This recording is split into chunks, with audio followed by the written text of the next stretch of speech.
We live in very interesting times, and I say this as a person who spends a lot of his day reading about crazy things on the internet, trying to find things to talk about.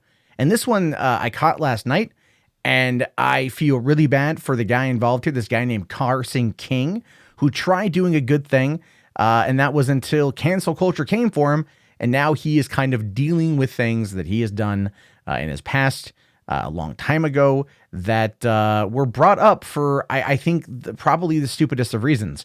So anyway, what we have here is a story where a beer fan who raised $1.14 million for charity apologizes for offensive tweets after Anheuser-Busch cut ties. Now, the story is way more than just that, but that's a bit of a mouthful opening statement there. So, after raising $1 million for charity, Carson King apologizing for tweets he allegedly posted in 2012. So, 7 years ago, this dude posted some tweets that were not very good.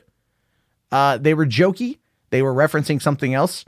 And now they came out. And now he's sitting there going like, well, I got to apologize for this publicly. And it kind of might do away with some of the good work he was doing. So this is why he's known.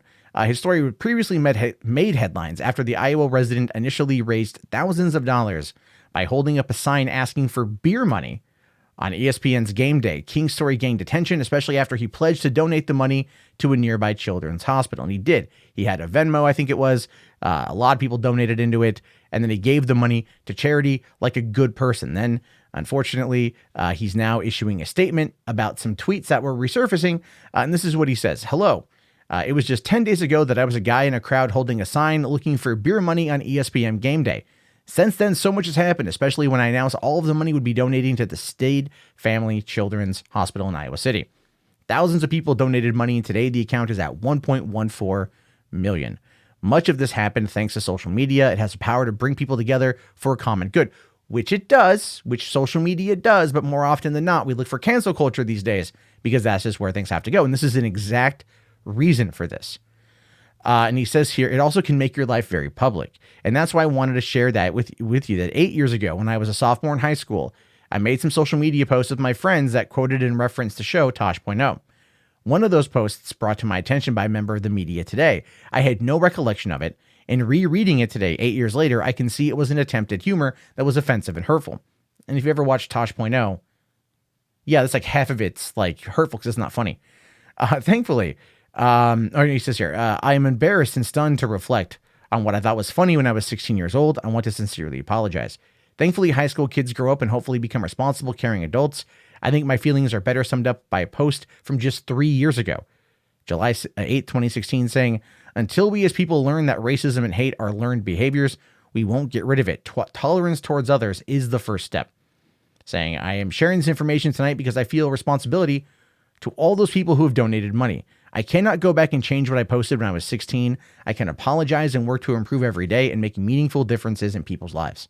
And I am so very thankful for the generosity of the thousands of people who have donated over to our fundraising push for the Stead Family Children's Hospital. And the thing is, that's a great thing.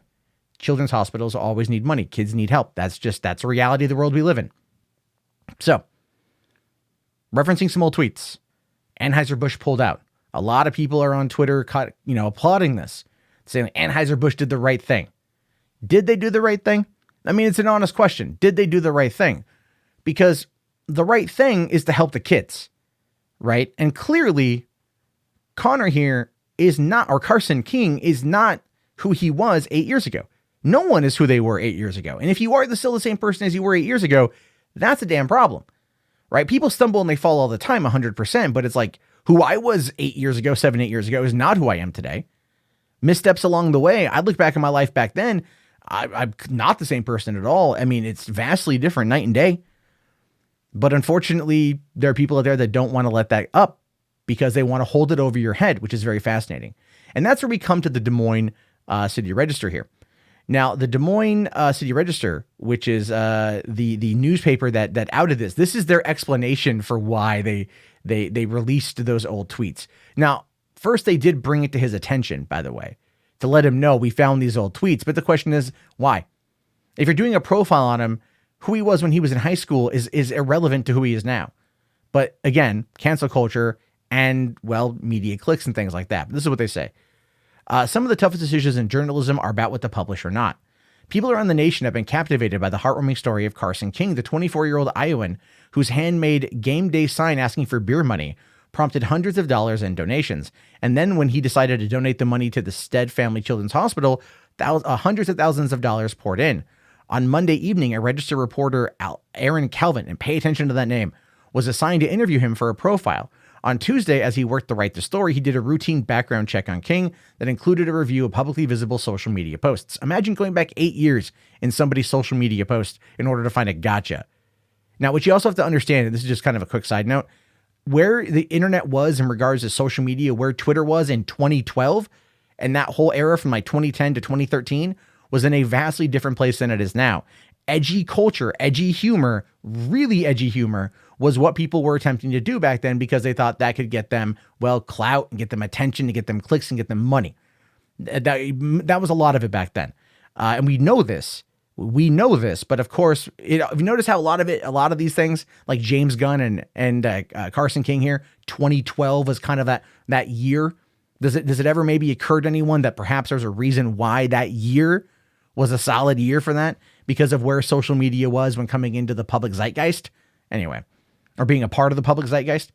Anyway, so Calvin then found two racist jokes, that King had posted on Twitter in 2012. Calvin asked King about them, and he expressed deep regret. That prompted a discussion involving several register editors on how to best proceed. Should that material be included in the profile at all? The jokes were highly inappropriate and were public posts. Shouldn't that be acknowledged to all the people who had donated money to King's cause or were planning to do so? No, they weren't. They really honestly weren't, because it's about giving money to the kids. And you are effectively trying to smear a man trying to do a charitable act because of two things he said nearly a decade ago. And that is something, again, worth paying attention to, especially Aaron Calvin here. Now, the counter argument was a tweet was posted 7 years ago when King was 16 and he is remorseful. Should we chalk the posts up to youthful mistake and omit the information? Now, eventually, the register editors decided that we would include the information, but at the bottom of the story. We thought we should be transparent about what we had found, but not highlight it at the top of the story or as a separate story. It was planned as a few paragraphs toward the bottom of the profile. So if you wanted to already hide it, which is what you wanted to do by having it be at the bottom of the post, then you should just omit it. If it doesn't, if it's not aimed towards benefiting the guy in general, then you should just not do it. And anyway, so King then held a news conference to discuss his tweets and express his remorse before the story broke. So they hadn't gone to print yet. So he came out first and kind of fell on the sword right away, which is what prompted anheuser-busch to pull out. So, but he does say here, and this is true, you can find it on his Twitter. King also said on Facebook and Twitter, the Des Moines Register has been nothing but kind in all of their coverage, and I appreciate the reporter pointing out the post to me. I want everyone to understand that this was my decision to publicly address the posts and apologize. I believe that is the right thing to do. So, there's that. But I like this line down here. Reasonable people can look at the same set of facts and disagree on what merits publication. But rest assured, such decisions are not made lightly and rooted in what we perceive as the public good. What you perceive as the public good. What you perceive as the public good. You were wrong on this one. The public good doesn't care about 8-year-old tweets referencing Tosh.0. The public good doesn't care what a 16-year-old said 8 years ago. If it was not a direct call to violence, if it was him waving a swastika, I could understand it. Just a couple dumb jokes online, not so much. And he expressed remorse and he came out first. But then, of course, it goes past you guys anyway. So this is what I want. When I bring up Aaron Calvin here, this is where things are going to get a little bit bad, because we're starting to see this is what happens when you trigger the internet. They dive in. Again, this is something I'm fully familiar with. Now, Aaron Calvin here says, and this is a guy who broke these tweets. I just wanted to say that I've deleted previous tweets that have been inappropriate or insensitive. I apologize for not holding myself to the same high standards as the register holds others. So he deleted some bad tweets. Well, what were they?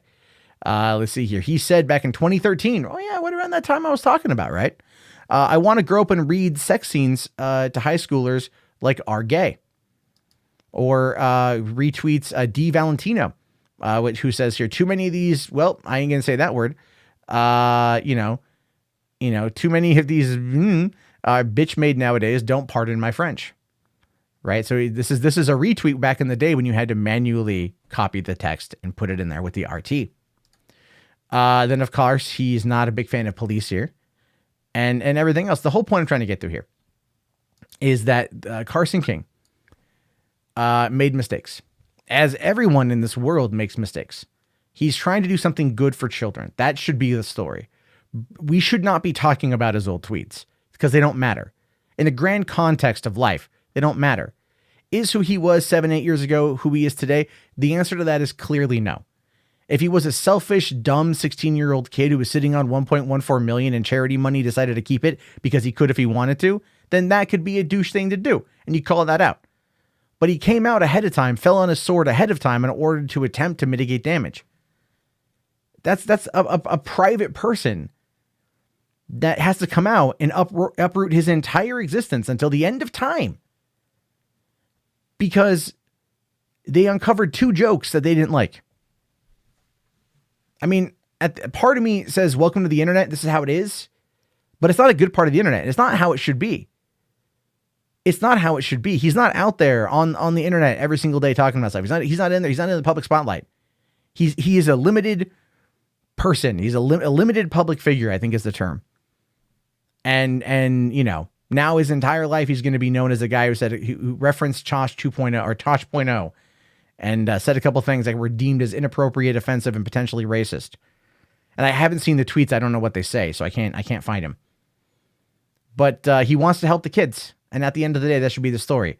And Anheuser-Busch is getting a lot of flack for this. They have a business image to maintain. I'm more mad at the register and the hypocrisy of the reporter.